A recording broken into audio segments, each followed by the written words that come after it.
அண்மைச் செய்தி. வளைந்து நின்ற முதுகுகள் தலை நிமிர்ந்து தன்மானம் காக்க தன்னையே இந்த மண்ணுக்கு தந்த தந்தை பெரியாருக்கு புகழ் வணக்கம் என்றும், ஆதிக்கத்துக்கு அடிபணியாமல் பகுத்தறிவு சிந்தனையோடு சக மனிதரை நேசித்து சமத்துவத்தை பேணுவதே இனமானமே பெரிதென அவர் உழைத்த உழைப்புக்கு நாம் செலுத்தும் நன்றி என்று முதலமைச்சர் மு.க.ஸ்டாலின் தந்தை பெரியாரின் 52ஆம் நினைவு நாளை முன்னிட்டு சமூக வலைதளத்தில் பதிவிட்டுள்ளதை அண்மைச் செய்தியாக பார்த்து வருகிறோம்.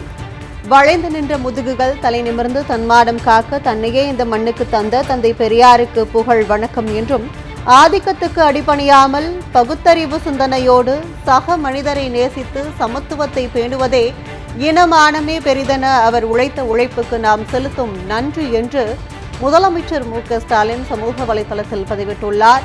மேலும் பகைவர் கூட்டத்தின் வஞ்சக எண்ணங்களை வீழ்த்திட ஒற்றுமை உணர்வோடு ஓரணியில் தமிழ்நாடு என்றால் என்றும் வெற்றி நமதே என்றும் முதலமைச்சர் மு.க.ஸ்டாலின் பதிவிட்டுள்ளதை அண்மைச் செய்தியாக பார்த்து வருகிறோம்.